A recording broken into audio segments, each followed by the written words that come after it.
शिक्षक है, राम कथा है, उसमें हमको सत्ता नहीं चाहिए, ये वाला था, हमको नहीं चाहिए, हमको नहीं चाहिए, सत्ता बन गई है फुटबॉल की गेंद, लेकिन दूसरे वाले में तो क्रिकेट की गेंद है, वो हमको चाहिए, सब कैच करने के लिए दौड़ रहे हैं।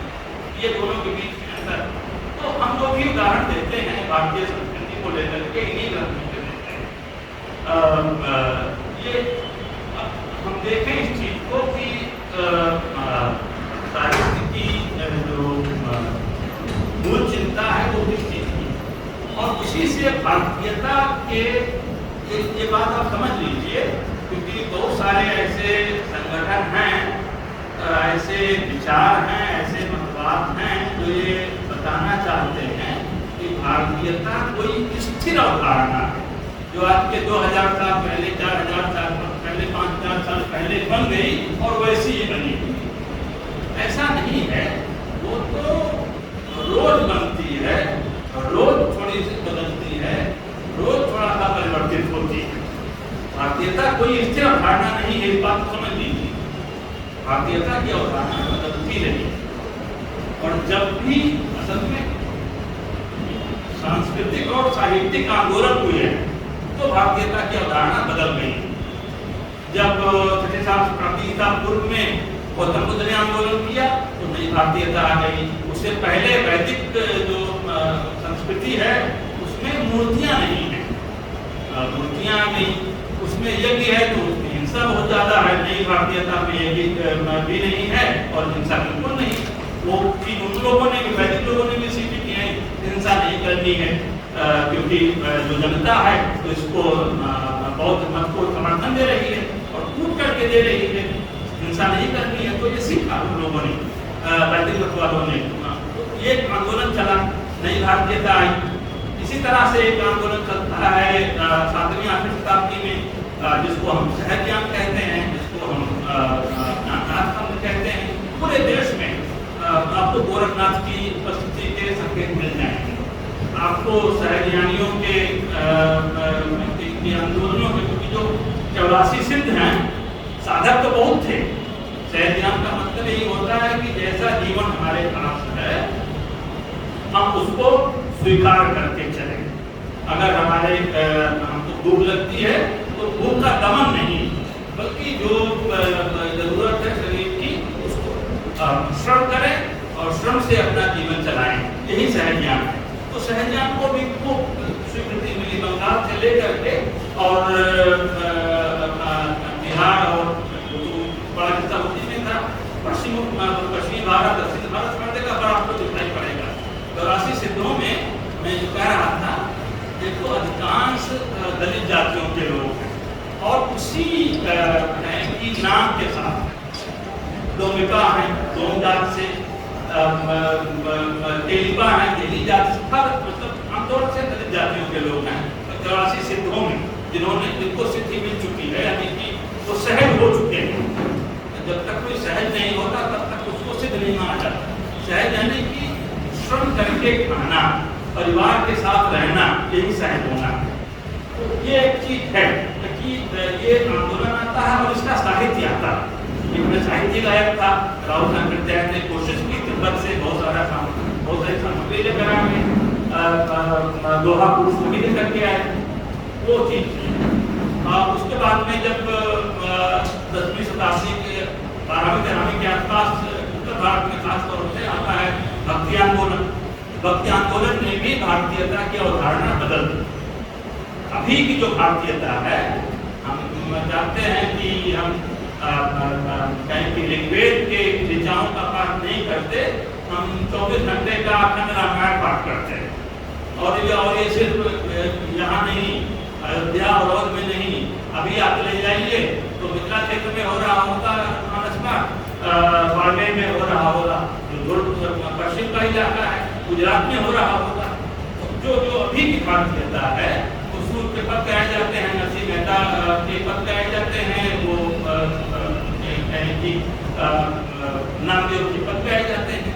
अभी की जो भारतीयता है वो भक्ति आंदोलन के द्वारा रची गई भारतीयता मुख्य रूप से। उसके बाद में एक आंदोलन आता है, उसके अंत को लेकर के बड़ी बहसें हुई। इस बात को विद्वानों ने समझा और मुझे लगता है आप तक ये बात जानी चाहिए, लोग समझते ही हैं यहाँ, लेकिन जानी चाहिए, उसको अंडरस्टैंड किया जाना चाहिए। भारतीय जमीन ऐसी है कि यहाँ पर किसी धारा का जो भी मत आता है उसका अंत नहीं होता, उसका बाकी जगहों पर भी यही होता। मैं उसके बारे में नहीं जानता हूँ, हो सकता है कि खत्म होकर जीरो से शुरू होता हो, लेकिन हमारे यहाँ ऐसा नहीं होता, हमारे यहाँ पर्यवसान होता है। तो भक्ति आंदोलन के अंत को लेकर के बड़ी चर्चा हुई है, भक्ति आंदोलन का अंत कैसे हुआ, उसका अवसान कैसे हुआ, अवसान या अंत नहीं हुआ, उसका पर्यवसान हुआ स्वतंत्रता आंदोलन। रैदास वगैरह पढ़िए तो वो बार बार इस बात को रेखांकित करते हैं कि जो पराधीन है उसको कोई नहीं पूछता, उसका कोई दीन नहीं है, उसकी कोई वैल्यू नहीं है। पराधीन, स्वतंत्रता स्वाधीनता सबसे बड़ा मूल्य है। इस बात को वो रेखांकित करते हैं, इस बात को बाकी संत कवि रेखांकित करते हैं। और वही चीज जब स्वतंत्रता आंदोलन शुरू होती है, उन्हीं चीजों की स्मृति आती है, यादें आती हैं, उन्हीं चीजों को इन्वोक किया जाता है। गांधी जी इस बात को पहचानते थे, उन्होंने शंकर देव, माधव देव से लेकर के जो आसाम के सांस्कृतिक रूप से भक्ति आंदोलन में, और अपने गुजरात से लेकर के और अवध के और बनारस के संतों तक सबको उन्होंने समझा था और सबका सदुपयोग किया था। परशुराम चतुर्वेदी की किताब है गिरिधर की संत परंपरा, बड़ी अच्छी किताब है। किताब हमारे जो विद्यार्थी हैं उनको जरूर देखनी चाहिए, पढ़नी चाहिए। इस कोरोना काल में तो पढ़ने की भी आदत छुड़ा दी। किताब उठाते तो अपने विद्यार्थियों को नहीं देखता हूँ, तो बहुत कोप होती है, बहुत तकलीफ होती है। टेक्स्ट बुक नहीं पढ़ते, बाकी किताब आए पुस्तकें छोड़ दी, टेक्स्ट बुक की बिक्री नहीं होती। हमारी एक क्लास में 70 बच्चे हैं और उसमें से 22 बच्चों ने टेक्स्ट बुक खरीदी, क्योंकि ऑनलाइन क्लास अभी तक हमारे यहाँ हो रही है। मैं कहता हूँ कि भाई जरा दिखाइए किताब, अपने वीडियो ऑन करके दिखाइए। तो 22 लोगों के पास कहने के बाद 3 महीने से क्लास चल रही है, सेमेस्टर सिस्टम में 5 महीना चल जाए, बहुत बात 4 महीने की क्लास होती है, और 22 बच्चों किताब पढ़ने की जो है, और सिर्फ वो उनकी बात नहीं है, छात्रों छात्राओं की बात नहीं है, हम अध्यापकों ने, पत्रकार पहले ही पढ़ना छोड़ चुके थे, लेकिन अध्यापकों में भी एक प्रवृत्ति उत्पन्न हुई है। नहीं तो हिंदी की किताबें आए और किसी किताब का 500 का संस्करण छप जाए तो बड़ी बात मानी जा रही है, तो शर्मनाक बात है। 9 राज्य हैं जिसको हिंदी प्रदेश के अंतर्गत समझते हैं, और उसमें 500 प्रति छप रही हो और उसको उपलब्धि माना जा रहा हो, तो ये मुझे लगता है कि इस चीज को तोड़ना चाहिए। छोटा सा ही समूह है, लेकिन हम ही मान लीजिए किताब शुरू करें, उनको देख करके 4 लोग बहुत सीखें। तो जो मैं बात कह रहा था वो ये कि इस भक्ति आंदोलन का जो ने लिखा कि गांधी जो है हमारे समय में संत कवियों के नवीनतम प्रतिनिधि हैं। फिर उन्होंने भी सवाल किया, लेकिन गांधी जी तो कविता नहीं लिखते, प्रार्थनाएं लिखी हैं, गांधी जी कविता नहीं लिखते जैसे कि कबीर और रैदास लिखते थे। अब उसके बावजूद कविता लिखना संत होना नहीं है, संत अपने आचरण से होता है, और गांधी जी में सारी विशेषताएं हैं, और गांधी जी उसी परंपरा के संत हैं। तो उन्होंने बताया कि परंपरा भक्ति परंपरा गई नहीं है, इस तरह से उसका पर्यवसान होता है। इस चीज को समझिए, हिंदी साहित्य के विद्यार्थियों के लिए खास होते हैं। और वही परंपरा जो स्वतंत्रता आंदोलन में परिवर्तित हुई, स्वाधीनता की, लोकतंत्र की, संसाधनों में सबकी भागीदारी की जो परंपरा में परिवर्तित हुई, आगे चल करके जब न्याय का बोध और तीखा हुआ और स्पष्ट हुआ और कि ज़्यादा दिखाई पड़ने लगा कि न्याय क्या होता है। तो देश में एक नया आंदोलन शुरू होता है 1918-19 के आसपास, जो 36 में जाकर के जिसका पहला दौर होता है, वो है प्रगतिवादी आंदोलन। हिंदी साहित्य की किताबों में माना जाता है कि 1936 में शुरुआत होती है प्रगतिवाद की, वो सही नहीं। 1936 में उसका पहला दौर खत्म होता है, फिर वो इंस्टीट्यूशनलाइज हो जाता है, TWA बन जाता है, progressive writers association. Sajjad Zaheer, Gurbaz Anand, इन लोगों ने इंग्लैंड में बनाया 35 में, और उसके बाद में 36 में भारत में बनाया। तो जो प्रगतिशील लेखक जिसकी अध्यक्षता में हुआ, अध्यक्षता की प्रेमचंद ने, जिसमें जगह जगह के लोग आए हुए थे, और फिर यहाँ से मुख्य रूप से हिंदी में आया, हिंदी से बाकी भाषाओं में गया और मजबूत आंदोलन का खड़ा हो गए। वो असल में न्याय का आंदोलन है। वो सारे आंदोलनों का, जिसको हम आंदोलन कहते हैं, उनका उद्देश्य होता है शांति स्थापना, अहिंसा की स्थापना। अगर अहिंसा और शांति उनका उद्देश्य नहीं है तो उसको आंदोलन नहीं कहना चाहिए। जो नष्ट करने वाले, आग लगाने वाले, नष्ट फैलाने वाले होते हैं, इनका उद्देश्य वो आंदोलन की श्रेणी में नहीं आते। जनता जो है जब स्पंदित हो जाए शांति के लिए, करुणा के लिए, अहिंसा के लिए, उसको आंदोलन कहना चाहिए। तो ये जो प्रगतिवाद का आंदोलन है वो सब में विश्व शांति, भारत उसमें नहीं है, इस दायरे में भारत भी है, लेकिन विश्व शांति कैसे होगी? शांति तभी होगी जब सारे पेट भरे रहेंगे, सभी हाथों को काम मिला रहेगा। तो बहुत सरल सा सूत्र है, सभी हाथों को काम मिले और सभी की डिग्निटी सुरक्षित। ये भी नहीं कि मतलब काम भी मिले और ऊपर से जूते पड़े, वो तो शांति का मामला नहीं है। तो डिग्निटी के साथ काम मिले और जो भी बुनियादी जरूरतें वो पूरी। तो ये जो वर्ग संघर्ष की समाप्ति है, कैसे वर्ग संघर्ष होगा तब तक समाज में हिंसा बनी रहेगी। हिंसा कैसे खत्म हो उसका, और सभी इसी की खोज कर रहे हैं। जब से मनुष्यता आई है और मनुष्य लोग पैदा होने लगे हैं, जो विचार करने वाले काफी कर सो गए, उनकी बात मैं नहीं कर रहा हूँ, लेकिन जो सोचते विचारते हैं, जो चिंतन करते हैं, जो भी चिंतक हैं, जिन भी चिंतकों को हमारी जनता याद रखती है, सबकी यही धारणा रही है कि समाज में कैसे शांति हो। यही गांधी जी मानते थे, यही डॉक्टर अम्बेडकर मानते थे, यही जो नाम चिंतक वो मानते हैं। शांति कैसे हो, स्थायी शांति कैसे हो? तो स्थायी शांति के लिए आया यहाँ पर कि साम्य हो, बराबरी हो। बिना बराबरी के मानव में जो गैर बराबरी है वो खत्म जब तक नहीं होगी तब तक हिंसा बनी रहेगी। अब इसको आप यूटोपियन धारणा कह सकते हैं, कुछ भी कह सकते हैं, लेकिन परिकल्पना जो है मकसद यही है। तो इसी तरह देखें, और जब प्रगतिवादी आंदोलन आता है और उसमें कहा जाता है कि भाई अन्याय का जो स्रोत है उसको पहचाना जाए। इससे पहले जो अन्याय का की पहचान होती थी उसमें ईश्वर और धर्म जरूर लगता था कि भाई अगर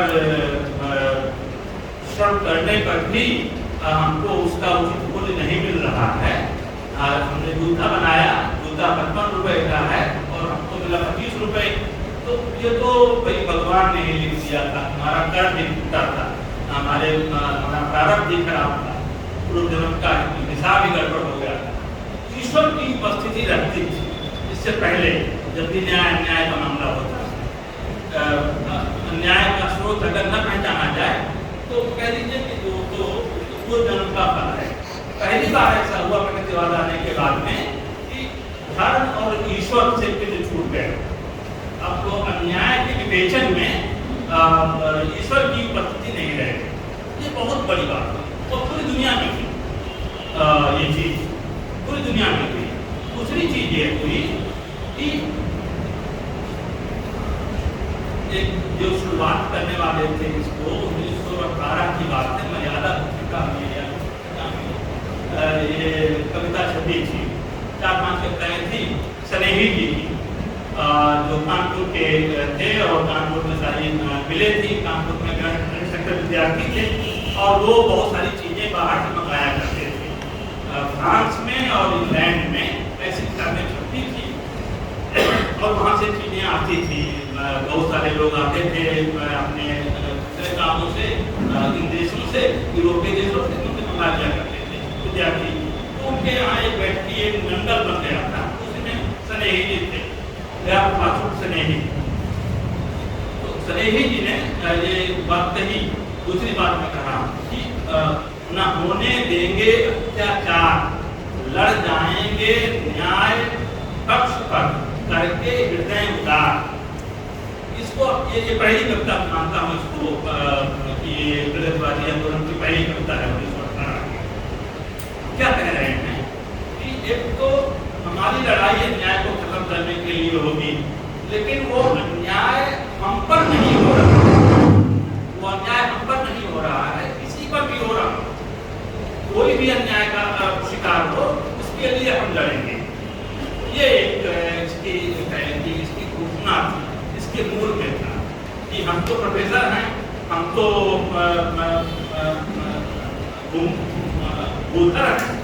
जमीन वाले हैं, लेकिन अगर हमारे भीतर वो समझ आ गई है न्याय और अन्याय की, तो हमारी लड़ाई ऐसी होगी कि कोई भी जो है अन्याय का शिकार हो, हम उस अन्याय को खत्म करने के लिए लड़ेंगे। इन दोनों चीजों को कि अन्याय की पहचान में धर्म और ईश्वर की जगह नहीं रहेगी, और जो भुक्तभोगी है वो नहीं लड़ेगा, हम भी लड़ेंगे। लेकिन हम नहीं, जो हम भुक्तभोगी नहीं। इन दोनों चीजों को लेकर के इस देश में ये प्रगतिवादी आंदोलन जड़ पकड़ता है और आगे बढ़ता है। लेकिन कुछ चीजों की तरफ बुद्ध ने कहा कि मैं चाहता हूँ बेहतर बनना, बन नहीं पाता। अनुभव का महत्व, विचारधारा का महत्व तो बहुत अच्छे से पहचाना गया, क्योंकि तब तक आप अन्याय को समझ नहीं सकते जब तक आप विचारधारा से अवगत ना हो, लैस ना हो, समझे नहीं कि इतिहास का विकास कैसे हुआ, तो तब तक वो आपको अन्याय को नहीं पहचान सकते। तो अन्याय की पहचान है, लेकिन उसके साथ ये भी है कि जाके कौन हटी दिवाई छोकरा जाने पीठ पर आई, तो करके हृदय उदार जो कहते हैं स्नेही जी, तो वो उदारता की अपनी एक सीमा है, वहाँ के आगे जा नहीं सकती। अनुभव चाहिए उसके लिए, और अनुभव के लिए फिर उस तरह के समुदाय के लोगों को आना चाहिए। ये एक बात है जिसका रेखांकन किया विरोध ने कि मैं तो चाहता हूँ कि बेहतर बनना, लेकिन बन नहीं पाता, कोशिश करता हूँ, फिर निकल आता हूँ, चिटक आता हूँ। ये जो स्वीकारोक्ति है, असल में ये अस्मितामूलक साहित्य के लिए जमीन बनाती है, जिसमें इस धारा में जो लोग थे उनके अनुभव वो नहीं थे, अन्याय वो झेल नहीं रहे, तो जो अन्याय झेल रहे थे वो आगे आए, और स्त्री अस्मिता सामने आई, दलित अस्मिता सामने आई, और आदिवासी और अस्मिता सामने आई। इसमें 3 चीजें महत्वपूर्ण है अस्मिताओं का जो उभार हुआ साहित्य में, राजनीति में, चिंतन में। एक तो अनुभव केंद्रित है, ये हमारा अनुभव बाकियों से भिन्न है। हमको मल उठाने का जो अनुभव है वो आपको नहीं है, तो जब हम लिख रहे होंगे तो आप उसको पढ़ें, समझें, आप वो लिख नहीं सकते, बहुत कल्पना कर ले तभी वो प्रमाणिक ही रहेगी कल्पना। तो एक तो अनुभव केंद्रित है। दूसरा ये कहें कि आंदोलन धर्मी, कि अगर हम इसका अंत करना चाहते हैं तो वो आंदोलन से ही संभव है। और इस मामले में डॉक्टर अम्बेडकर ने एक रेखा की थी कि जो भी आंदोलन होगा परिवर्तन का वो अहिंसक होगा, इसलिए वो बुद्धिज्म की तरफ गए। उसकी अपनी सीमाएं हो सकती हैं, और मुझे लगता है नहीं लोगों ने उसको रेखांकित भी किया। तो ये 2 चीजें, अनुभव, आक्रोश और आंदोलन। अगर कविता मूलक साहित्य लिख रहा है, उसमें आक्रोश नहीं है, तो वो लेखन जो है वो अस्मिताओं के दायरे में नहीं आएगा। कोई स्त्री लिख रही है, कोई आदिवासी लिख रहा है, कोई दलित लिख रहा है, लेकिन उसके लेखन में आक्रोश नहीं, अनुभव नहीं है तब बाहर हो गया, आक्रोश नहीं है तब बाहर हो गया, और एक दूसरे से जुड़ने की जो उस तरह के अनुभव वाले वो जो भावना जिसको आंदोलन में कह रहा है वो नहीं, तो अनुभव, आक्रोश और आंदोलन अगर इन चीजों का अभाव है तो उसमें नहीं आएगा। ये जो अभी की भारतीयता है वो यही बना रहे हैं। जो आवाजें हैं, हाशिए की जो आवाजें हैं, न्याय की जो आवाजें हैं, न्याय की मांग की जो आवाजें, वो दलित आवाजें हैं, वो स्त्री आवाजें हैं, वो आदिवासी हैं, अल्पसंख्यक है, जो भी LGBT समुदाय है, थर्ड जेंडर वाला समुदाय, जितनी भी आवाजें हैं, जो जो जो जो जो जो पीड़ित समुदाय, उसी से आप ही नहीं मालूम होगा, हम सबको 50 साल बाद में मालूम होगा कि जो 50 साल या 100 साल बाद में, 1000 साल बाद में अगर धरती बची तो पता चलेगा कि जो 2000 के आसपास वाली भारतीयता थी वो इन लोगों ने बनाई थी, जो न्याय की मांग कर रहे थे, जो हिस्सेदारी की मांग कर रहे थे। मैं इसी बात पर अपनी बात की जो भी मुझे कहना था वो तब ये अनुरोध करते हुए कि अगर आप न्याय को समझते हैं तो न्याय के लिए आवाज उठाना, मनुष्य होने का परिचय देना। बहुत बहुत शुक्रिया।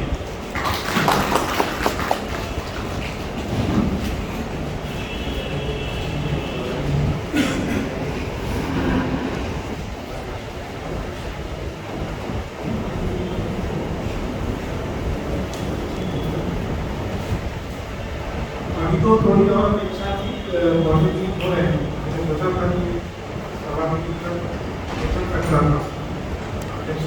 इसके बाद होना है, और परंपरा तो ये है कि मुख्यमंत्री के बाद कुछ सवाल कर दिए जाए। महत्वपूर्ण बात थी, और मुझे लगता है जो भी संश्लिष्टता बनी हो इस पूरे विषय को लेकर, लेकिन अंदाजा नहीं था कि भारतीयता जिसको यहाँ किया गया था उसको लेकर इतनी ज़्यादा और गंभीर बात होगी, महत्वपूर्ण बात इसकी व्यापकता को लेकर, उसकी शिक्षा को लेकर, और ये भरोसा देना कि नहीं आज के 500 सालों के बाद और 50 सालों के बाद हमारी भारतीयता जो बन गई एक समय में, वो ये भारतीयता इसको अभी हम नहीं समझ पा रहे। तो ये बड़ी बात है, और ये वही इस बात को कर सकता है और समझ भी सकता है जो उस पूरे नैतिकता को रख कर सामने देखने की कोशिश कर रहा हो, जिसके पास 1000 सालों का या इससे पहले के सालों का एक पूरा जो जीवन जागृत परंपरा है वो मौजूद हो उसके सामने, और उसकी हरकत को नहीं कर सकता। एक समय है ही जिसमें हम सारी चीज़ों को बनते हुए देख रहे हैं, अनुभव कर पाते हैं। जैसे तो अस्मिता विमर्श के लिए वो अनुभव बात महत्वपूर्ण है। मुझे आश्चर्य हुआ, मुझे लगता है कि स्मृति को शायद बजरंग ने इस अनुभव में समाहित कर दिया है। मुझे लगा था कि स्मृति की बात जरूर होगी अस्मिताओं के गठन और उसके निर्माण में, लेकिन मुझे लगता है कि शायद स्मृति भी उस अनुभव का ही अंतरण बन गया है जब आप निर्माण होता है। तो ये अगर संभव होगा तो अध्यक्ष की वक्तव्य के बाद तो मैं कुछ जरूर चाहूँगा कि अगर सवाल होंगे तो समय बचेगा बाद में।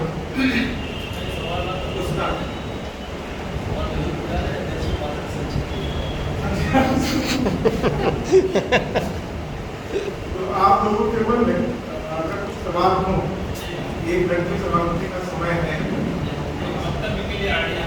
नहीं वो है, वो मैं कहने जा रहा था कि अगर सवाल नहीं हो तो बड़ी के रूप में, हाँ नहीं बिल्कुल सबको मैं बुलाता हूँ, लेकिन सवाल के रूप में या फिर बड़ी के रूप में पूरक उसके पूरक चर्चा के रूप में, किसी भी रूप में अगर आप इस बात को आगे बढ़ाना चाहते हैं, करना चाहते हैं, आगे ले जाना चाहते हैं, कुछ खाली जगहों को भरना चाहते हैं तो आमंत्रित हैं। और पहले डॉक्टर बलदेव पांडे जी से मैं चाहता हूँ वो आएंगे और बात करेंगे। तो सवाल को पूछना चाहते हैं। आदि भाई को आना ही ना, आदि भाई का आपको आना है। आइए।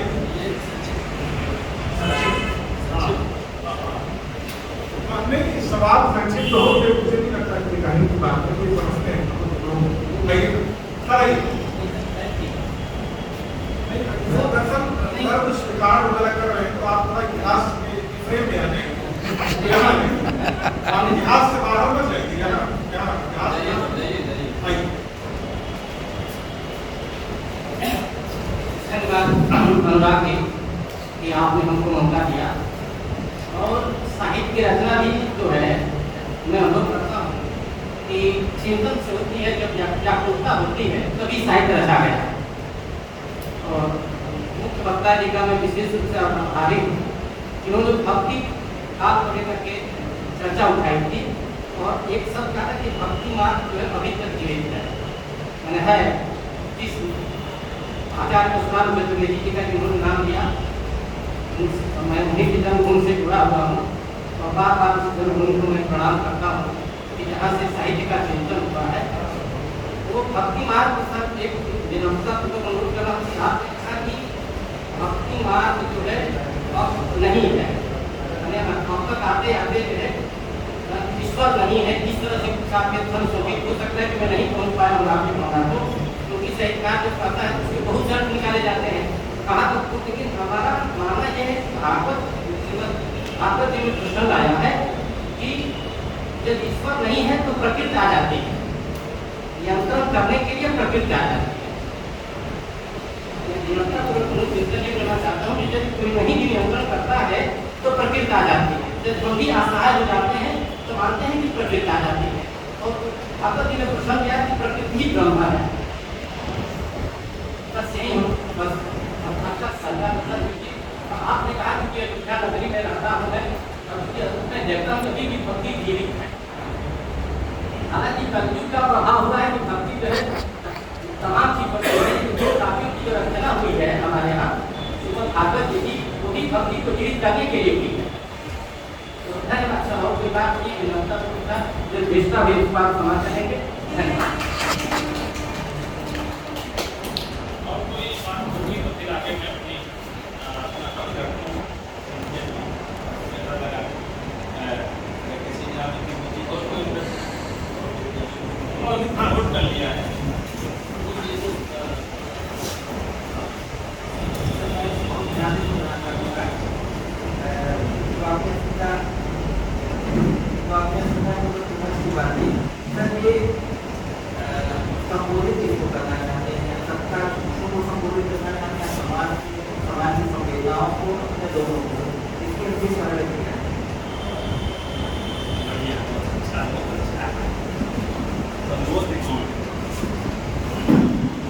और भी कोई अगर विद्यार्थियों में कोई कुछ पूछना चाहता हो, एमए के जो विद्यार्थी हैं, हालांकि मेरी शिकायत तो रहती है कि ये सवाल सब पूछते हैं, काफ़ी रियायत देते हैं अपने प्राध्यापकों को और वक्ताओं को, लेकिन हमेशा रियायत नहीं देती और कभी कभी कुछ पूछ रहे हैं। तो और कोई अगर कुछ कहना चाहे, कुछ पूछना चाहे, कोई बात जो उसे लगे कि मैं वो यहाँ जोड़ सकता है, कोई बात जोड़ना चाहे तो हम लोग के बीच वेदी की है, लेकिन बहुत शांत गले में कुछ दिक्कत हो गई है। तो मेरा ख्याल है रंजी आए और जवाब दें, और इसके बाद आरडी भाई का भी मुझे ये नहीं अंदाजा है सवाल होगा या बड़ी होगी, उसका भी पहले हमको बुला लेते हैं। आरडी भाई आइए, आपको हो सकता है प्रश्न नहीं हो, आइए। हो सकता है जवाब आप ही दे दें ये भी हो सकता है।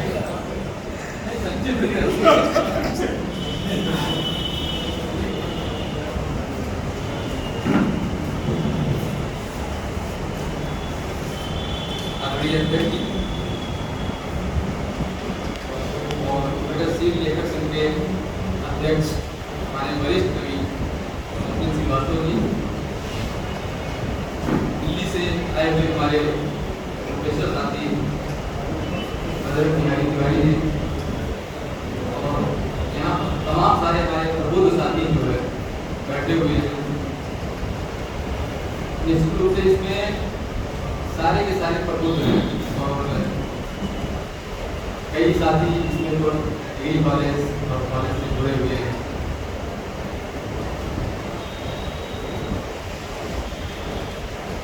जब डॉक्टर बजरंग जी ने अपना व्याख्यान शुरू किया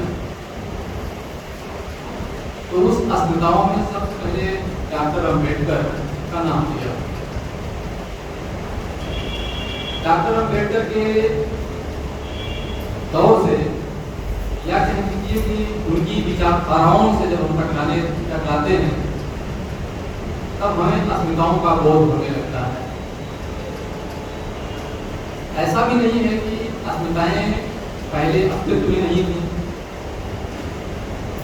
लेकिन वो अस्मिताएं एक वर्चस्ववादी स्थिति में थी और जब वो वर्चस्ववादी स्थिति में थी तो उसको उसकी बेहतर करने वाला या उसको लाइट में लाने वाला व्यक्ति नहीं था। और डॉक्टर अम्बेडकर के पीरियड से अगर एक नाम हम लें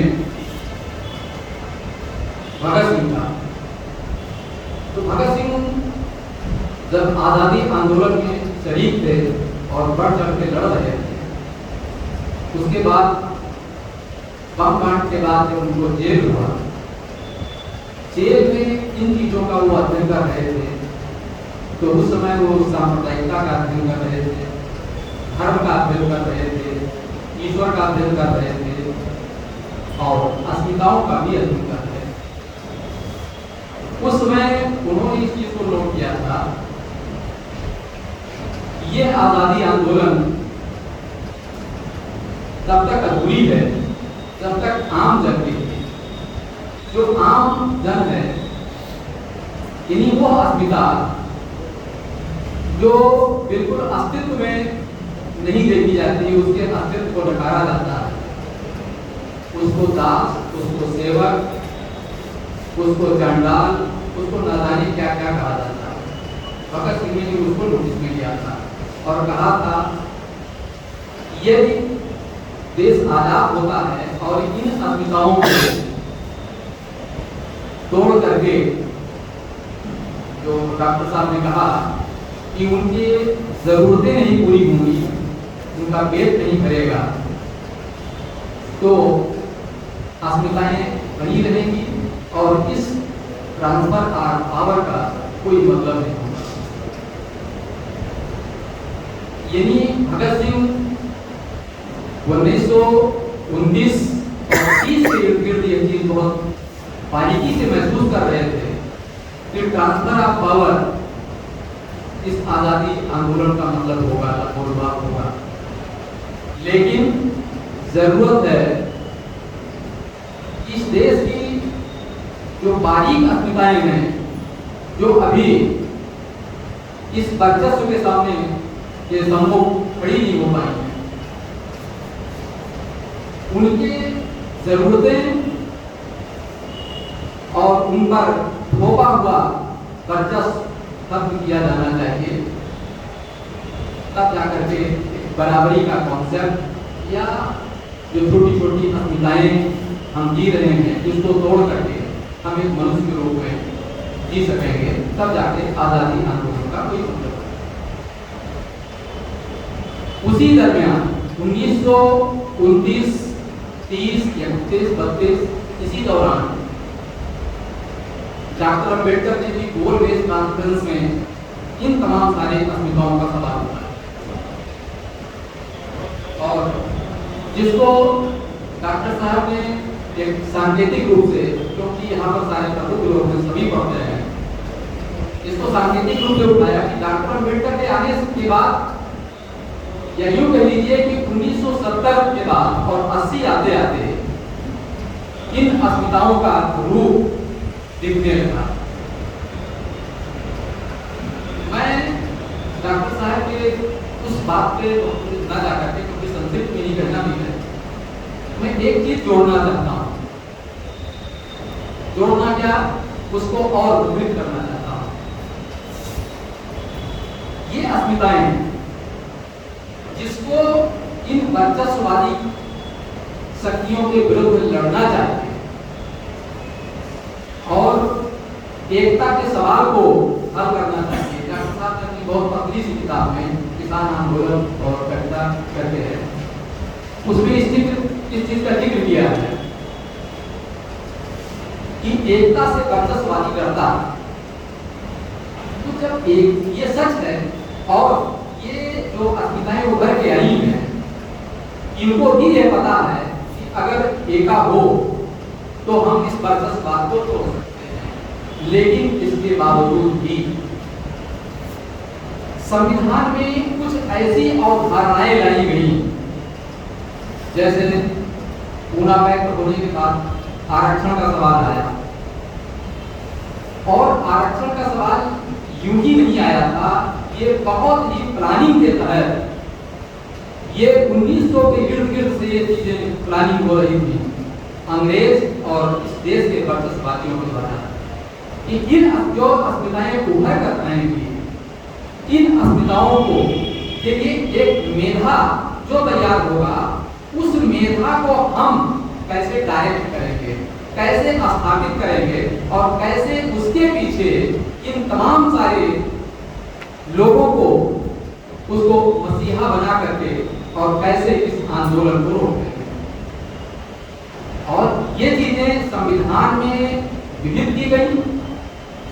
इसके बाद संविधान में चाहे वो मुगल का पीरियड रहा हो, इन अस्मिताओं को प्रमाण पत्र बनवाने की जरूरत नहीं थी।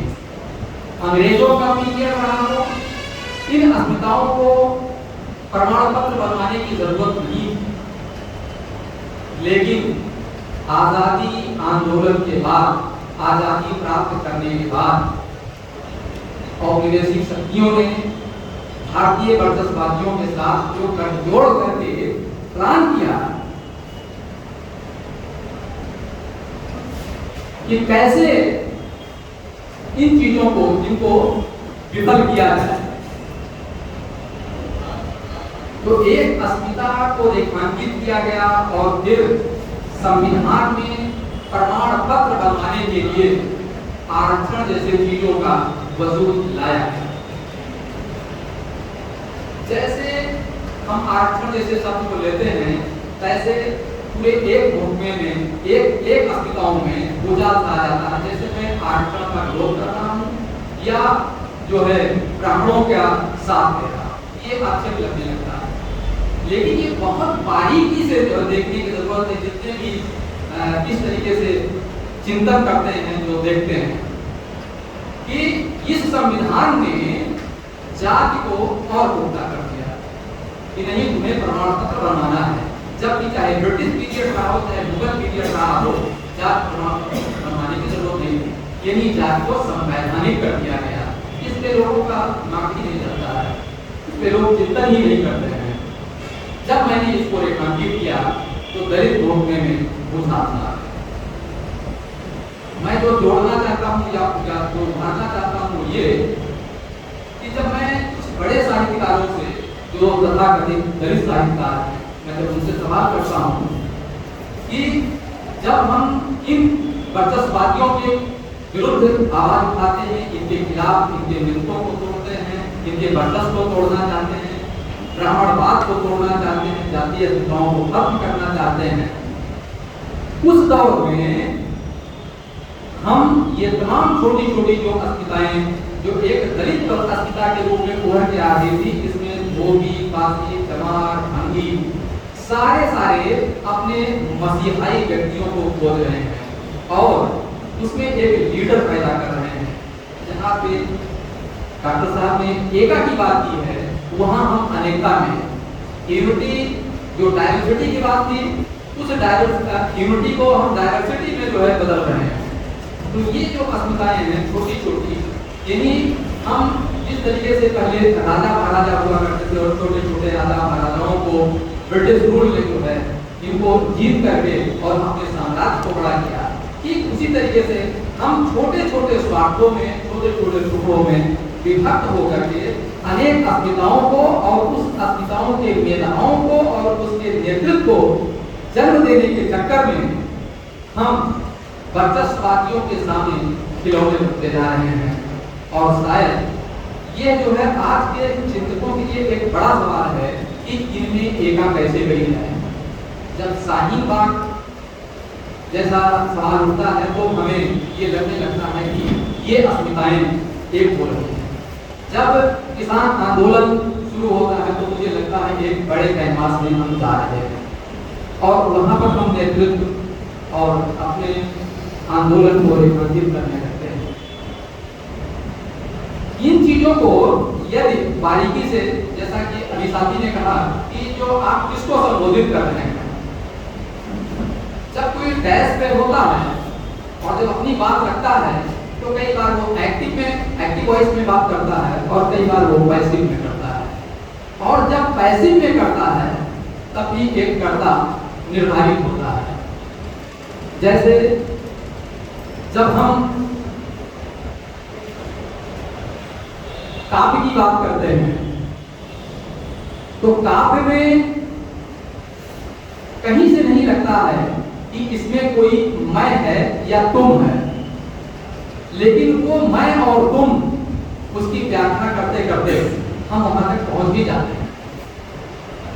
तो यहाँ पर जब मैं बात कर रहा हूँ या मैं ऐसा समझता हूँ कि डॉक्टर साहब बात कर रहे हैं तो मुझे एक एहसास होता है कि हम आपस में मिलकर यह तय कर रहे हैं कि यह परिस्थितियां हैं और हम सबको मिलकर क्या करना चाहिए। यहाँ पर एक समूह का निर्धारण होता है और हम एक समूह को संबोधित करते हुए अपने आप को भी संबोधित करते हैं और वो इन वर्चस्ववादी अस्मिताओं के विरुद्ध छोटी छोटी जो अस्मिताएं हैं इनको एक करने के लिए ये हम ऐसा करते हैं, भाषण देते हैं, चिंतन करते हैं और अपने को शेयर करते हैं। मैं समझता हूँ कि बातें तो वैसे ढेर सारी हैं, लेकिन ये है कि क्योंकि सर को भी बोलना है और डॉक्टर रघुवंश मणि जी हैं उनको बोलना है, तो छोटा छोटा भी बोलेंगे तो उसका जवाब देंगे लंबा हो जाएगा। इस नाते मैं अपने वक्तव्य को यही समाप्त करता हूँ।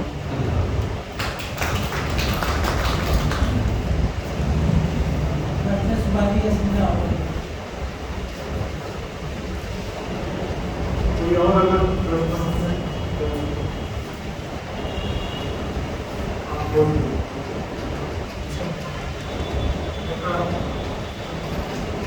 से कहा जाए तो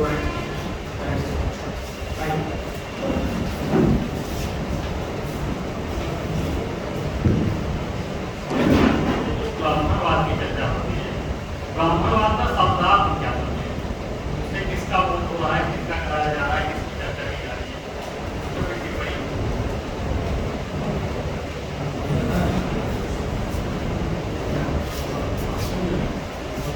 तो मेरा ख्याल है प्रगति आए और 4-5 बड़ी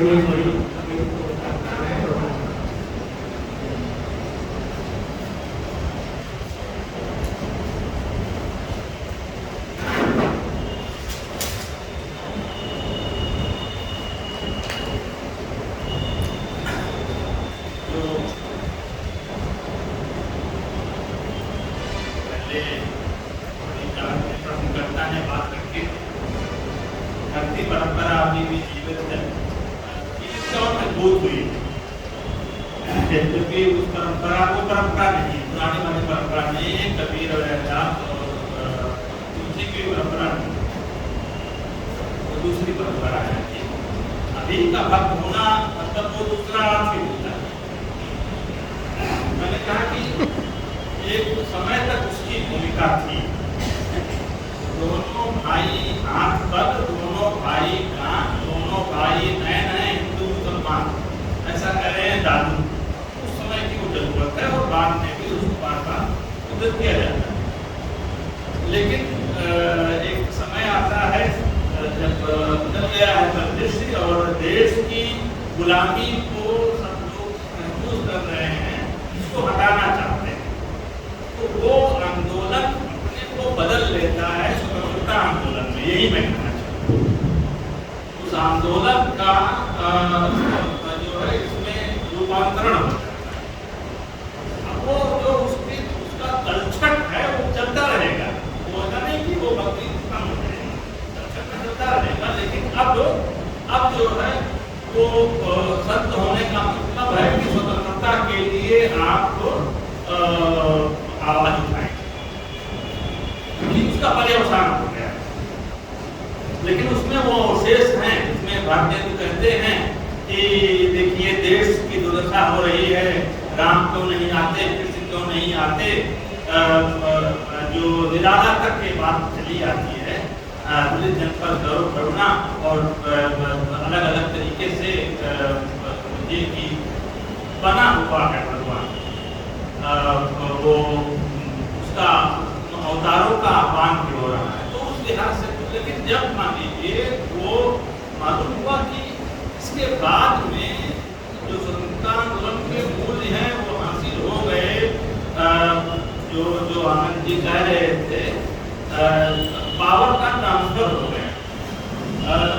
तो उसको कुछ लोग मैनांचल में आप देखिए 1947 की वो रात है 15 अगस्त वाली, 16 अगस्त वाली, और अब जश्न मनाया जा रहा है पूर्णिया में, मेरीगंज में सभी तरह के लोग वहाँ पर हैं। और उसी में दो बातें वो दिखाते हैं। एक तो यह कि जिस दिन पावर होता है उसी दिन आदिवासियों को दामुल हम आजीवन कारावास, संथालों में जमीन जो है वो खेती के लायक बना दी थी, और ये था अनुबंध में कि उसके 4 साल 3 साल तक वो खेती करेंगे, क्योंकि उन्होंने जो मेहनत की ये परंपरा थी। लेकिन विश्वनाथ प्रसाद जी हैं जो वहाँ के तहसीलदार हैं और दूसरे लोग हैं, भूमिपति हैं, उनको लगा कि अब संस्थानों को मार भगाओ, मेहनत की क्योंकि होगी, हमारा खेत है, और मार भगाने में मारपीट हो गई। उन्होंने कहा कि हम तो भागे, तो इतनी मेहनत की है, खेत को बना दिया है, जाओ तो इतनी तो दिन तक करेंगे जो शर्ट में भी पहले से है। और मारपीट हुई, और पुलिस किसकी है, पुलिस जो है वो ले जाती है इंसानों को ही, जो मारे गए, जिनके हाथ और पांव और सिर टूटे, वही जेल में है, और वही जब मुकदमा जीतते हैं, संस्थान मुकदमा हार जाते हैं 15 अगस्त 1947 को, और उन्हीं को आजीवन कारावास। तो जो जश्न मनाया जा रहा है आजादी का, उसमें भी इसमें कोई चिल्लाता है ये आजादी झूठी है, और उस पर सबकी निगाहें टेढ़ी हो गई। ढूंढो कौन आदमी है वो, अब वो जो लाल टोपी वाला होगा वो कहीं छुप जाता। तो ये था कि ये लोग समझ रहे थे कि ट्रांसफर ऑफ पावर सब कुछ नहीं है, जो इस बात की तरफ भगत सिंह का उल्लेख जरूरी था और किया आर्डियन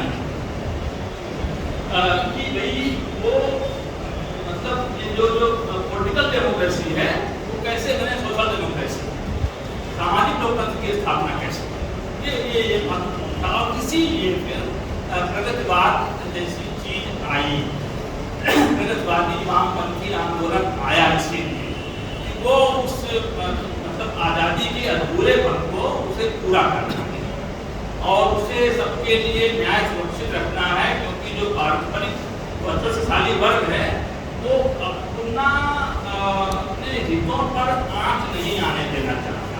भारत आज़ाद हो गया और आज़ादी में मारे गए वो लोग जिनको अब हिस्सा मिलना चाहिए, हिस्सा नहीं देना है, वो इसी वजह से इसको असल में जन समर्थन मिला, उसके बगैर जन समर्थन मिल नहीं सकता। मैंने एक राज्य का अध्ययन किया है, किताब मिलाया केरल राज्य का, कि वहाँ पर ऐसा क्या हुआ तमाम आंध्र प्रदेश में, उत्तर प्रदेश में, बाकी जगहों पर कि 1930 से लेकर के 1960 व्यापक जन समर्थन है वहाँ पर। तो क्यों? वो इसीलिए है कि वो समझ रहे हैं कि अधूरेपन को ये पूरा कर सकते हैं। लेकिन जो बात है कि संबोध वाली बात में करूँ, वो मैं आपसे सहमत हूँ कि भक्ति परंपरा बची हुई, वो उस पर कोई आंच नहीं आने वाली। वो रहेगी, उसमें तो ये मजबूत करता है। लेकिन वो जब परिवर्तित हो जाती है तो परिवर्तन के साथ हैं वो दूसरे ग्रुप हो जाते हैं, इसलिए वो भी उन्हीं मूल्यों को लेकर चल रहे हैं जो उस परंपरा के मूल में थे आंदोलन के। लेकिन संबोध वाली बात यह है कि मैं अपने व्याख्यान कर रहा हूँ तो आह्वान कर रहा हूँ कि अगर आप अन्याय को समझते हैं तो न्याय के पक्ष में आवाज उठाइए। तो जिन तक मेरी बात पहुँचती है वही मेरे संबोध में है। एक किताब लिखी गई, बड़ी अच्छी किताब है, गुलमत के विरोधी थे महिम भट्ट,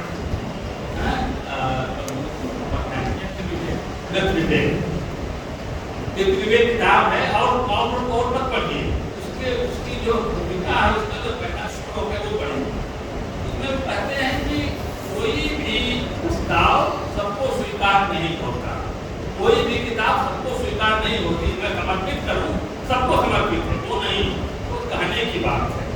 अरे उसके हमारे मत के साथ जो लोग सहमति रखने वाले हो सकते हैं, जो संभावी जो हैं और जो संभावी हैं, उनको मैं संबोधित कर रहा हूँ।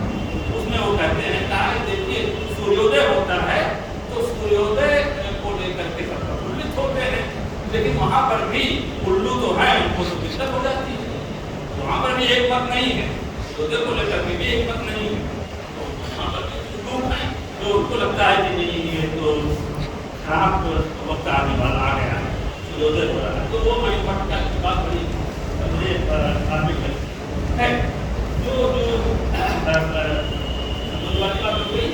जो वर्चस्ववाद वाली बात की, ब्राह्मणवाद क्या है वो लगता है पहले से लेना चाहिए। ये बहुत ही क्या कहा जाए, बहुत ही कंटेस्टेड टर्म है, विवादास्पद टर्म है। और इससे क्या है कि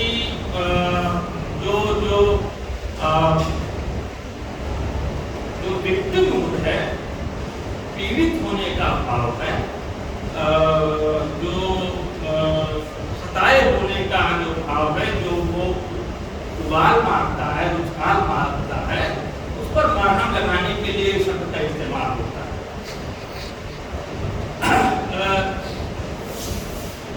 किताब की चर्चा अनुराग जी ने की, जाति और जनतंत्र, जो मैंने 2015 में आई थी, उसका दूसरा संस्करण आने वाला है। अब वो उसमें जो हिस्से थे वो पूरी मुकम्मल होना है। जैसे अभी 1.5 साल तो कोरोना का समय है, उसमें मैंने जातिवादी हिंसा का अध्ययन किया। जहाँ पर भी ये जातिवादी हिंसा हुई वहाँ गया, वहाँ की रिपोर्टिंग की, वो रिपोर्ट छपी थी। अब वो सब मिला करके किताब बन रही।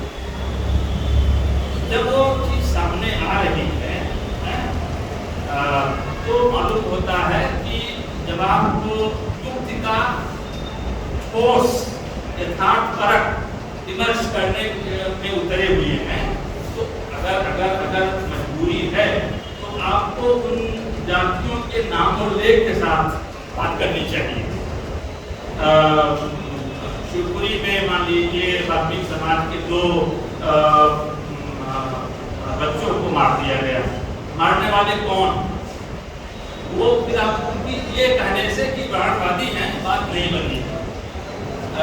आपको बताना पड़ेगा कि ये हैं, और वही मैंने किया। इस बात मैंने इसकी परवाह नहीं की इसका क्या। अगर हिंसा हो रही है तो हिंसा करने वाले की पहचान उजागर की जानी चाहिए, जातिगत पहचान, क्योंकि सारा विमर्श जाति को लेकर के चल रहा है, तो जाति वाली पहचान करनी चाहिए। पूरी किताब अगर आप देखेंगे, मुझे लगता है 2005-06 से मैं काम कर रहा हूँ और 2021 तक का जो जहाँ जा पाया हूँ एक आदमी कितना जा सकता है, लेकिन फिर भी एक जो एक सर्वे जैसा हो गया। अभी दिल्ली में एक सितंबर महीने दिल्ली कैंट में जो छावनी इलाका है, जहाँ की सारी व्यवस्था देखती है सेना, वहाँ पर शमशान घाट में एक 9 साल की दलित बच्ची के साथ पहले रेप हुआ, कथित रेप, और क्योंकि उसकी बॉडी जला दी गई उसके बाद। तो आप ये कहना कि रेप हुआ है, नहीं रेप हुआ है, कुछ कह नहीं सकते। हाँ, जब शरीर जला दिया गया तो माँ ने देखा, माँ चिल्ला रही है कि उसके साथ ये ऐसा हुआ है, लेकिन उसी के साथ। तो अब तो वो 3 लोग उसमें थे, जलाने वाले और रेप करने वाले, तीनों जेल में हैं, लेकिन तो तीनों की उसमें से किसी एक को ले मान लीजिए, उसका पुजारी को ले लिया गया, तो बात अधूरी रह जाती है। तीनों का नाम लेना चाहिए। एक पुजारी है, तो एक हरियाणा के जाट है, तो एक शेड्यूल कास्ट का आदमी, तीनों हैं। तो तीनों हैं तो तीनों की पहचान होनी चाहिए। सरहप्पा ने 8वीं शताब्दी में सरहप्पा ने दोहा कोष लिखा। दोहा कोष में उन्होंने अपने समय के 12 मतों का उल्लेख किया और उनकी आलोचना की। 12 मतों उसमें जो पहला मत है वो ब्राह्मण मत। तो ब्राह्मण मत यानी कि जो अपने को सर्वोच्च माने, ये जो हायरार्की है, पदानुक्रम है, उसमें जो अपने को सर्वोच्च माने, श्रेष्ठ माने, वही ये जो भाव है श्रेष्ठता और सर्वोच्चता का, किसी और ने नहीं माना है। आप खुद ही मान रहे हैं कि आप तो जो है वो धरती पर देवता है, यही ब्राह्मणवाद है और कुछ नहीं। ये ब्राह्मण श्रेष्ठता की ग्रंथि, श्रेष्ठता का बोध, यही ब्राह्मणवाद है। इसी रूप में इसको जानना चाहिए। एक बात कह दी आर.डी. आनंद ने, एकता से वर्चस्ववाद को हमेशा खतरा रहा है, इसलिए अपनी अपनी काउंटर सजाए रखें, अपना काउंटर सजा कर रखें, आदिवासी अपना सजा करके रखें और स्त्रियां अपना सजा कर रखें, काफी लोग अपना सजा कर, उसमें तो उनको ग्रांट मिलेगी, उनको विश्वविद्यालय के पाठ्यक्रम में हिस्सा मिलेगा, उनको यात्राएं कराई जाएंगी विदेश में, उनको स्कॉलरशिप मिलेगी। लेकिन जैसे ही उन्होंने कहा कि मेरा दुख आपके दुख से मिलता है, आपका दुख उनके दुख से मिलता है, हमारा दुख साझा है, वैसे ही आप दुश्मन हो गए उनके। फिर तो कहेंगे कि ये तो पतन इसका हो गया है, ये रास्ते से भटक गया है, ये तो आप दुख जो है वो डाइल्यूट ना होने पाए। इस बात को लेकर के मतलब जो धन आता है इन स्रोतों से, जो ये चाहते हैं कि प्योर बना रहे, तो प्योर नहीं होता है।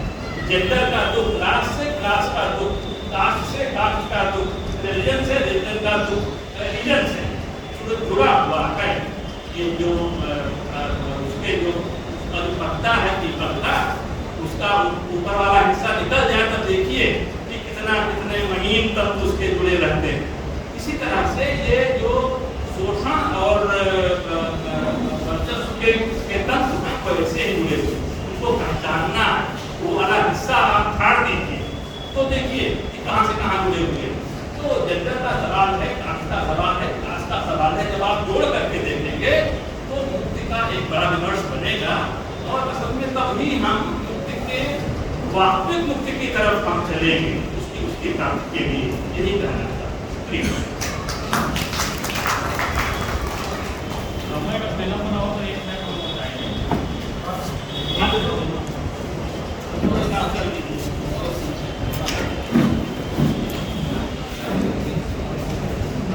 ब्राह्मणवाद को लेकर मेरे मन में विचार पहले से था। मैं इलाहाबाद में पढ़ता था, वहाँ पे एक संस्थान है गोविंद वल्लभ पंत संस्थान, वहाँ पे प्रोफेसर बद्रीनाथ तिवारी जी है, वो कार्यक्रम कराते थे और वहाँ पे दलित चिंतक भी आते थे और वैसे ही दलित चिंतक आते थे जो अपने को बताते थे कि मैं दलित चिंतक हूँ, लेकिन वो सामान्य वर्ग के रहते थे, तो उनको वो लोग एक्सेप्ट करने तैयार नहीं है कि हमारे वर्ग के अलावा कोई और वर्ग हमारा चिंतक हो सकता है।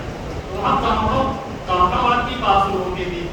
ब्राह्मणवाद की बात आते आते तो जैसे आपका सोशल मीडिया हो गया है कि बात तो ब्राह्मणवाद से शुरू होगी, लेकिन वहाँ पे एक जात विशेष को टारगेट किया जाने लगेगा और टारगेट करते समय वो वही फिर चले जाते हैं मनुस्मृति और गौतम हम देते हैं कि सूर्य का संस्कृत पढ़ने तो तो ये रिफरेंस मनुस्मृति में नहीं है। आप वहाँ लो बैठे हैं, मनुस्मृति खोल के पढ़िएगा, कहीं नहीं है। ये गौतम धर्म सूत्र का है। और गौतम की स्थिति क्या थी आपके समाज में? ऐसे हमारे समाज में जो हिंदू धर्म और ठेकेदार हैं, कुछ लोग बोलते कुछ है, करते कुछ है, वही वाली स्थिति थी, क्योंकि उन्होंने अपने पत्नी के साथ ये अच्छा बर्ताव नहीं किया था। और फिर व्यास पे लेके चले जाते हैं। व्यास क्या डिसाइड करेंगे? ब्राह्मण करेंगे, उनकी माता क्या थी, पिता कौन थे, दोनों का सापेक्ष क्या है? तो हमारा दिक्कत यही है कि ब्राह्मणवाद की बात तो होती है, लेकिन चर्चा कहीं ना कहीं वो जातवाद में हो जाती है। बस इसलिए मैंने उसको पूछा था कि ब्राह्मणवाद का प्रसार क्या होगा।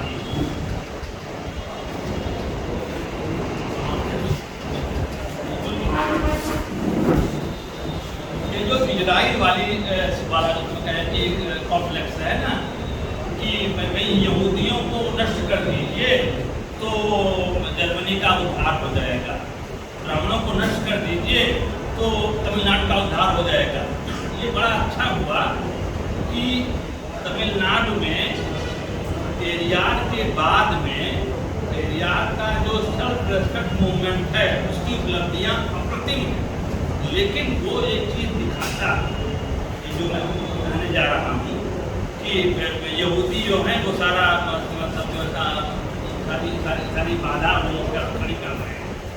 तो ये जो है असल में समस्या का बहुत शॉर्टकट है और इसमें समस्या को ही खत्म कर देने, धुंधला कर देने का मामला है।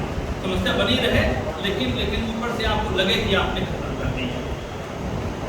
सेल्फ रेस्पेक्ट मूवमेंट चला, वहाँ से एक तरह से नेशनाभूत हुए ब्राह्मण तमिलनाडु से, लेकिन जातिवादी हिंसा नहीं खत्म हुई।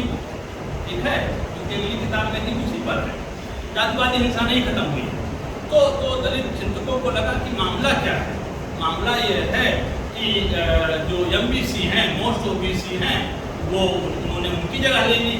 वो लाठी मारते हो रहे होंगे तो वो लाठी मार रहे हैं। स्ट्रक्चर वही बना हुआ है, स्ट्रक्चर वही बना हुआ है। हाँ, तो इसलिए जब सवाल करें, दलित शब्द अब विशेष जाति वर्ग के लिए नहीं इस्तेमाल किया जा रहा। एक्चुअली दलित वो है जो ग्रस्त है, कहीं भी डिक्लाइन पे कहीं उसे हटाया हुआ है, किसी भी जाति का हो।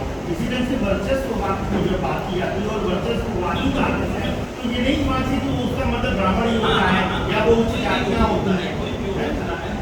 बात सिस्टम की है कि किस तरह का सिस्टम ऑपरेट किया जा रहा है।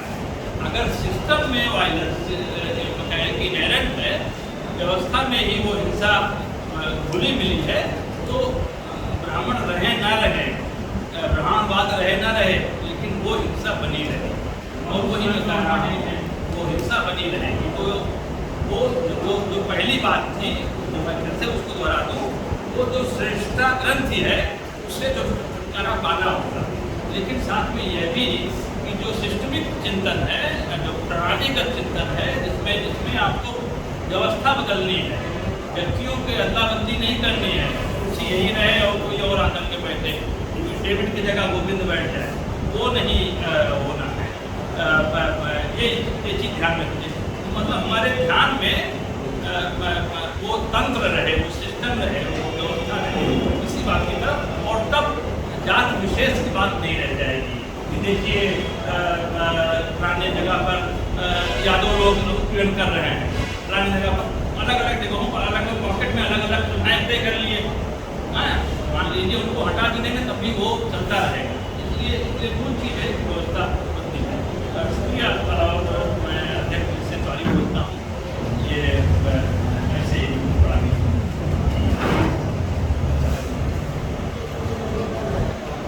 तो ये जो होता था समय था, ये ज़्यादा वाइब्रेंट और गतिशील और जीवन प्रधान की चर्चा होती है और जो एक व्यवस्था होती है वो ऐसे कदमों में आकर के टूट जाती है।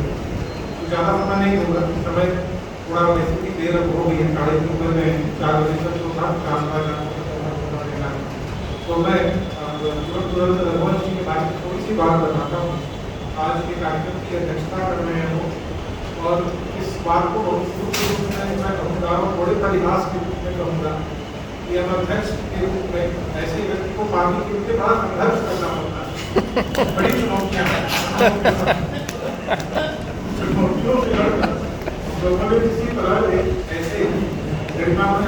आज काम किया है रघुवंश जी। शिवहर्ष प्रताप कृषि कॉलेज में अंग्रेजी के आप प्रोफेसर हैं और वर्तमान में आप प्राचार्य भी हैं वहाँ पर। WBEDS पर आपका काम है और बाद में उन्होंने उसे पुस्तक का प्रकाशन भी किया है WBEDS इंडियन इन्फ्लुएंसर्स इस शीर्षक से बाद में किताब भी किया है। मुख्य आलोचक है, हिंदी आलोचक और एक ऐसे आलोचक जिनकी दिलचस्पी समान रूप से सिद्धांत निरूपण होती है और व्यवहारिक आलोचना होती है, जो कर्नाइजेशन को भी लेकर अपने लेखों में और जो आलोचनात्मक चिंतन है उसमें व्यक्त दिखाई देते हैं। महत्वपूर्ण विचारकों के बीच लेखों का भाषांतरण किया है। Eduardo, Jurgen, Habermas, Jameson, Aijaz Ahmad के लेखों का अनुवाद किया है और आप पाएंगे कि इनमें से ज़्यादातर वो लोग हैं जो या तो ज्ञानोदय के समय में उन्होंने ज्ञानोदय के जो सीमाएँ हैं सीमांतों को पहचानने की कोशिश की है, आधुनिकता के सीमांतों को पहचानने की कोशिश की है। आज का भी जो विषय है वो इन सीमांतों को पहचानने के क्रम में उसके एक्सपोजर के रूप में हमारे सामने आता है। ये सारे सवाल भी उसी एक्सपोजर के रूप में सामने आते हैं जिन पर ये सारे चिंतकों ने विचार किया है। प्रबोधन का काम पूरा समय है तो उस पर काफ़ी महत्वपूर्ण अध्ययन है आपका और भाषांतर भी आपने अनुवाद का काम काफी किया है और ये इसी का परिणाम है कि जो साम्राज्यवाद और बाजारवाद, सामुदायिकता, देशवाद, वर्चस्व और विरोध जैसे विषय जो समकालीन आलोचना के महत्वपूर्ण विषय हैं उन पर आपने बहुत पर्याप्त मात्रा और बहुत बेहतर ढंग से लिखा है।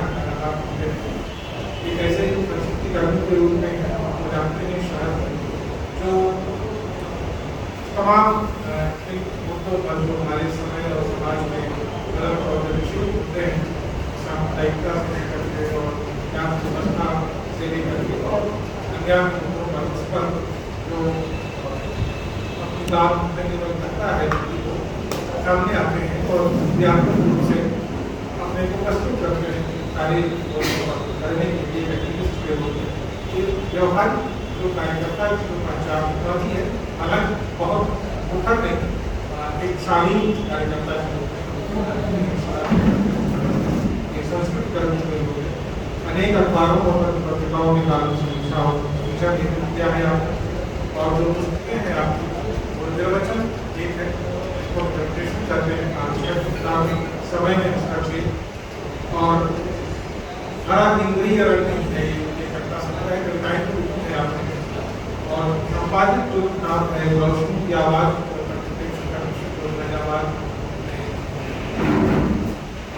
महत्वपूर्ण कर रहे और पाठकों का 10 साल हो रहे का देना तो उनकी स्मृति में रोशनी की आवाज़ प्रभावित किताब और बदलते समय साधना नारायण सुबह का अंग्रेजी अनुवाद किया है आपने और आलोचना के लिए डॉक्टर रामदास शर्मा सम्मान भगवान जी को मैं चाहता हूँ कि वो आए और आज ये जोड़कर की पढ़ा है इस पर अपना एक बात और डॉक्टर रघुवंश जी को हम लोगों ने बहुत सुना भी वाकई वो बड़े स्तर के विद्वान हैं। हम नहीं जानना चाहेंगे 100 साल 200 साल पहले भारत देश में क्या था। हम चाहेंगे कि आज़ादी के 75वां साल जो आज हम मना रहे हैं उसमें यह अस्मितामूलक विमर्श और दलित विमर्श का क्या अपडेट उसमें क्या वो है वो हम थोड़ा सा जानना चाहेंगे और आज के ही समय में चर्चा की कैसे लोग ये हम इस पर जानना चाहेंगे। 20 साल पहले 200 साल पहले इस देश में क्या हुआ या 100 साल पहले बहुत मतलब नहीं होता अध्यक्ष जो है वो कई तरह के इम्यूनिटी भी होती है उसमें ज़्यादा होती है मतलब समय वो समाज के अनुसार 75 साल जीत चुके हमें चलते हुए तो सबसे पहले तो सभागार में जो कार्यक्रम हो रहा है उसमें हम अच्छी तैयारी चल रही है। आवाज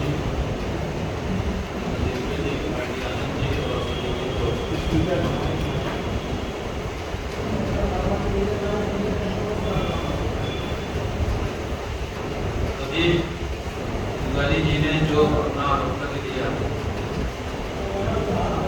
वह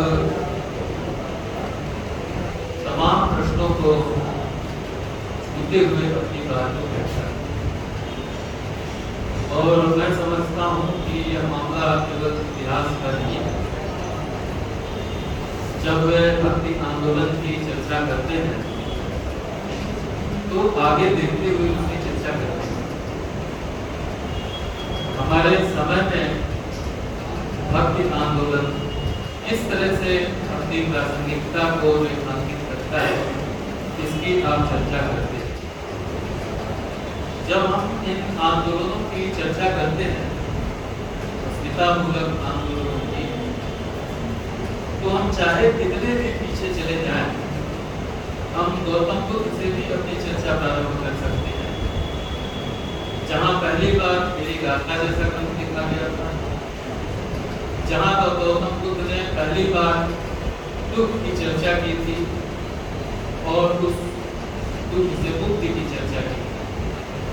जो जिन लोगों ने बौद्ध धर्म स्वीकार किया, उसमें एक बहुत बड़ा समुदाय दलितों का ही था। जाति के आधार पर चाहे उसको कहें, चाहे अम्बेडकर जी की तरह उसको इंटरेस्ट क्लास कहें।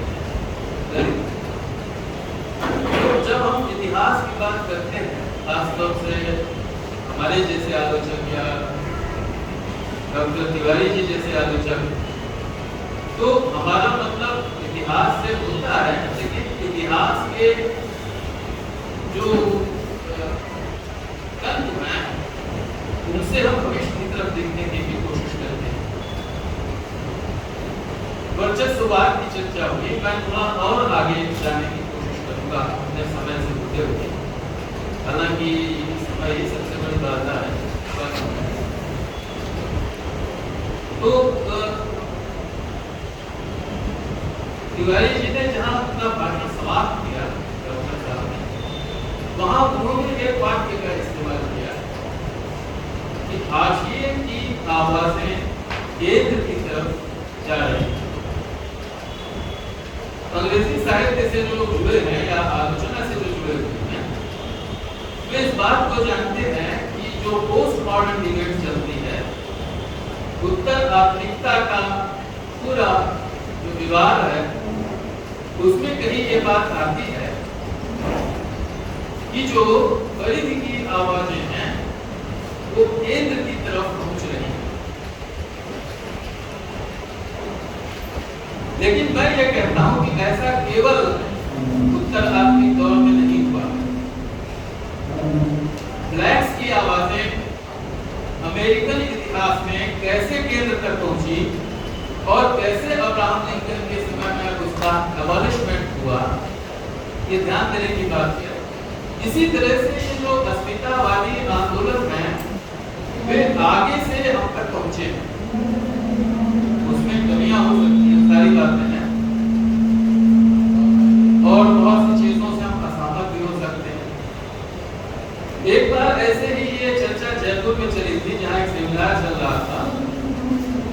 वहाँ अंग्रेजी की एक बहुत प्रबुद्ध विद्वान डॉक्टर जसबीर जैन अपना वक्तव्य दे रही थी और उत्तर आधुनिकता के सापेक्ष उन्होंने कहा कि इस उत्तर आधुनिक दौर में हाशिए की आवाजें केंद्र तक पहुंच रही हैं। इसका मतलब हम लोग ठीक तरह से समझ गए होंगे, दलितों की आवाज, स्त्रियों की आवाज, अन्य तमाम अस्मिताओं की आवाज अब केंद्र तक पहुंचने लगी। उनके व्याख्यान के बाद मैंने उनसे सवाल किया कि ठीक है, ये हाशिए की आवाजें केंद्र तक पहुंच रही हैं, लेकिन इससे केंद्र का क्या हो रहा है? Whether it is getting stronger or weaker, केंद्र मजबूत हो रहा है या केंद्र कमजोर हो रहा है? उन्होंने मुस्कुराते हुए मेरी तरफ देखा और कहा कि नहीं, केंद्र मजबूत हो रहा है। ये एक ऐसा उत्तर है जो कभी कभी मुझे बहुत ही सोचने पर विवश करता है कि ये जो स्मितावादी आंदोलन है, क्या वे केंद्र को कमजोर कर रहे हैं? क्या केंद्र पर इसका प्रभाव पड़ रहा है या केंद्र इन आंदोलनों से मजबूत हो रहा है? केंद्र किस तरह से मजबूत हो रहा है? अभी इस संवाद के बीच ये बात आई सामने कि जब तक अस्मिताएं मिलकर के अपना आंदोलन नहीं चलाएंगी तब तक केंद्र पर इसका कोई प्रभाव नहीं पड़ने वाला। मैं ब्लैक आंदोलन का उदाहरण देना चाहता हूँ, जिसे मैग्नीट्यूड भी कहा गया। अफ्रीका में ये छोटे छोटे आंदोलन थे और यहाँ तक कि वो कबीलों तक से जुड़े हुए आंदोलन थे। लेकिन उन लोगों ने इसके साथ कहा कि हम हमारी कबीलाई अस्मिताएं हैं, जो कुछ भी है वो हैं, लेकिन इसके साथ साथ हम एक पैन अफ्रीकन आंदोलन भी चलाएंगे। ऐसा आंदोलन जो पूरी अफ्रीका को रिप्रेजेंट करता हो, अफ्रीका के लोगों को रिप्रेजेंट करता हो। इससे हम सभी लोगों को शिक्षा लेनी चाहिए कि जो दलित आंदोलन है, जो स्त्रीवादी आंदोलन है, अन्य अस्मिताओं के भी जो आदिवासी अस्मिता वगैरह के आंदोलन है, इन्हें अलग अलग चलाने से कोई विशेष प्रभाव नहीं पड़ने वाला। ये जरूरी है कि इसको कोऑर्डिनेट किया जाए, इसको जोड़ा जाए एक दूसरे से और फिर इस आंदोलन को बृहद रूप दिया जाए। जब यह आंदोलन व्यापक तौर पर सामने आएगा तभी इसका कुछ असर केंद्र पर पड़ेगा।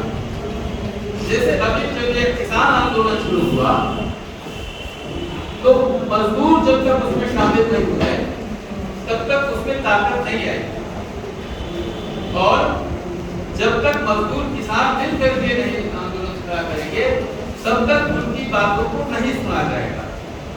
इसी तरह से अन्य बातों को भी नहीं सुना जाएगा, क्योंकि जो सत्ता है वो यह मानती है कि ये लोग टुकड़े टुकड़े में बटे हुए हैं, इसलिए इनके आंदोलन को हम आसानी से समाप्त कर सकते हैं।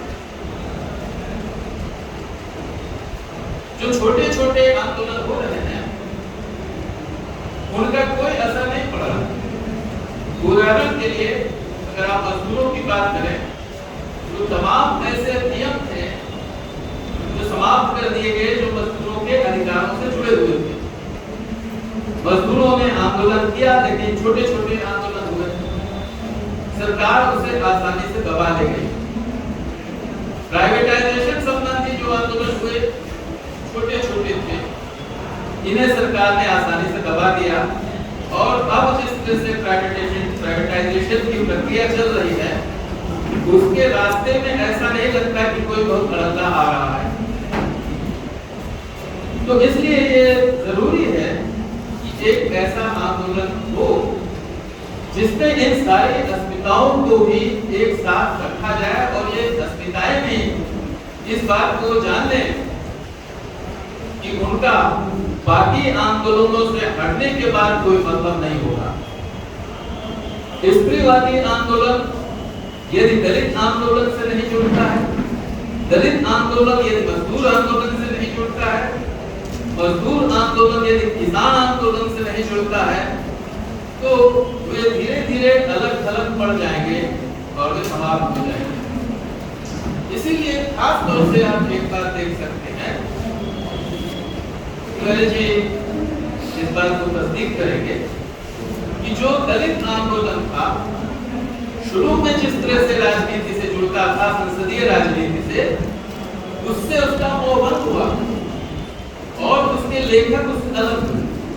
इसका कारण यह है कि वे जानते हैं कि यह जो राजनीति है वो उसी व्यवस्था को फिर जन्म देगी, उससे अलग कोई व्यवस्था नहीं देने वाली।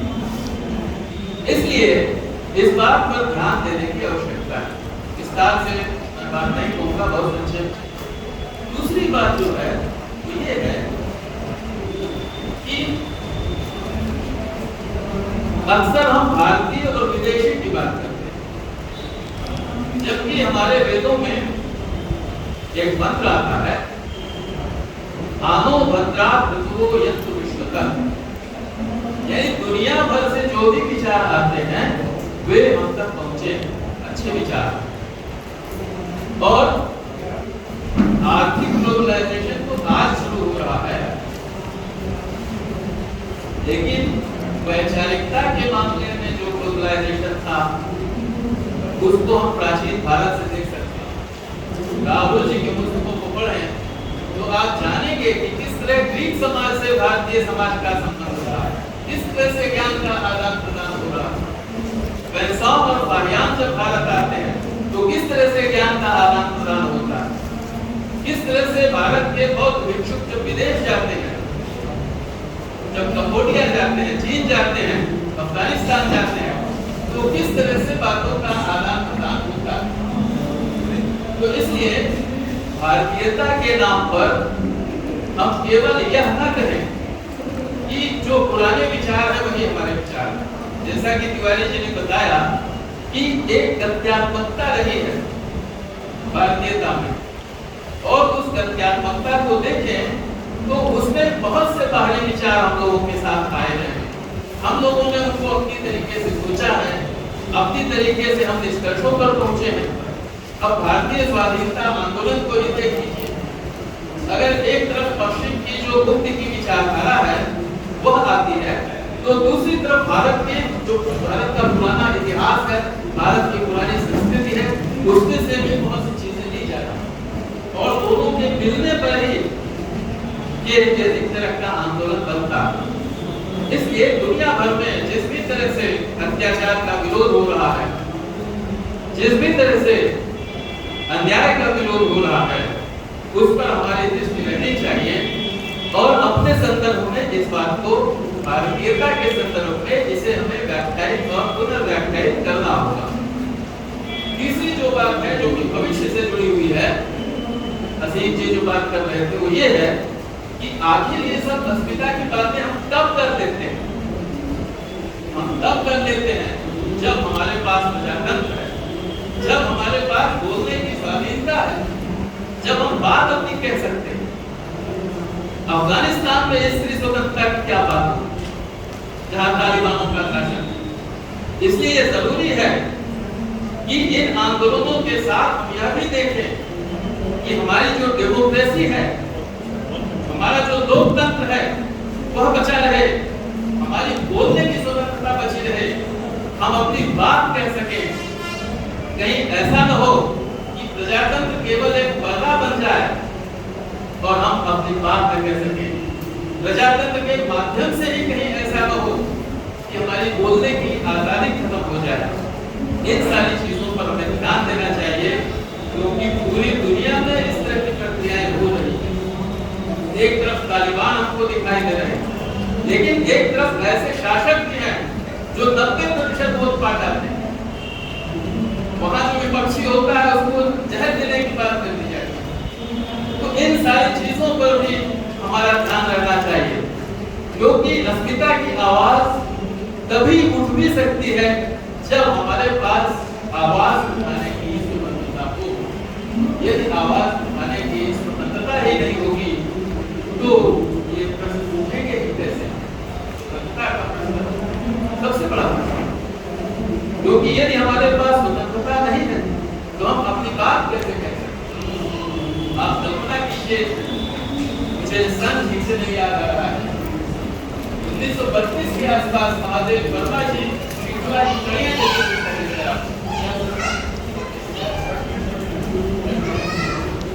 वो पुस्तक आ सकती है।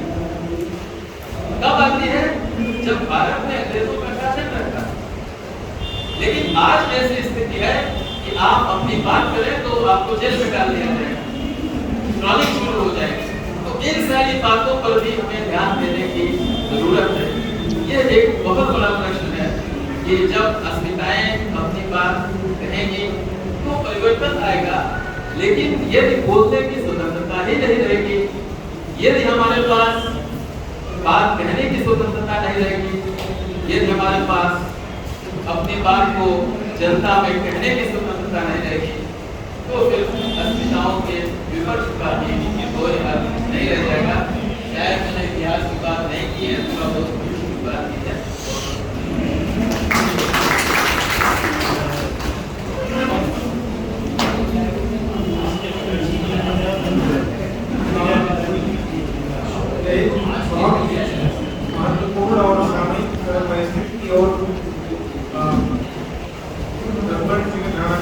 मतदान सभी कर सकते हैं।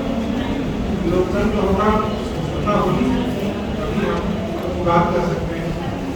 स्वतंत्रता का जो सवाल है, विश्वास का जो सवाल है, अपने को व्यक्त करने का जो सवाल है, अपनी संपूर्णीकरण में बदले जाने के खिलाफ प्रतिरोध की जो आवाज है, यह तभी संभव होगी जब हमारे पास वही स्पेस होगा जहाँ पर हम अपनी उस भिन्नता को, अपने उस विचार को प्रकट कर सकते हैं जो हम अनुभव करते हैं, इसको हम महसूस करते हैं।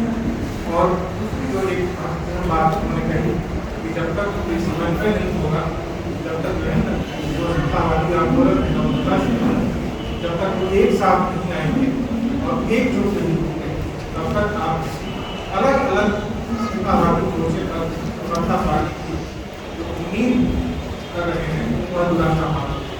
तो आज की जो प्राथमिक आवश्यकता है वो दोनों है, स्वतंत्रता की परिस्थितियों को बनाए रखने और सत्तावादी आंदोलनों को मुझे लगता है कि काफी आज के समय में महत्वपूर्ण अब तक राजनीति पर रहा, उसमें मेरी कई बातें और नहीं, और उसमें कानून के कार्यक्रम से बचते हुए लोग उसको एक नैतिक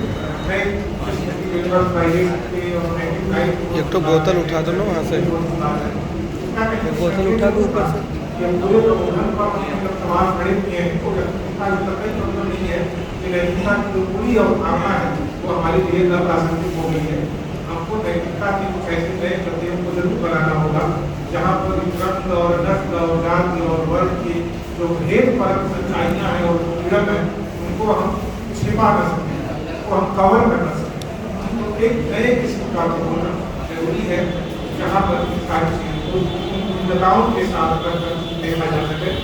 तो मैं धन्यवाद देने के लिए श्री स्वप्निल श्रीवास्तव को बुलाता हूँ। आज का संसद का ये सब रहा है और जिसमें साबिर कॉलेज से, डिग्री कॉलेज से जो प्राध्यापक आए हैं, विद्यार्थी कई आए हैं, दूसरे की कक्षाओं के इधर के लोग हैं, मोतीलाल तिवारी हैं, बड़ी हैं, तो इन सभी लोग जो आदि आनंद तो नहीं उनको कार्यक्रम का हिस्सा है, प्रदेश के प्रधानमंत्री हो रहा है। तो ये जो अलग अलग धर्मों से वर्गों से आए हुए लोग हैं उनके धन्यवाद ज्ञापित करें, हमारे द्वारा पुरस्कार करते हैं, धन्यवाद ज्ञापित करें। साथ ही वो मैंने जब गवर्नमेंट डिग्री कॉलेज का इशारा किया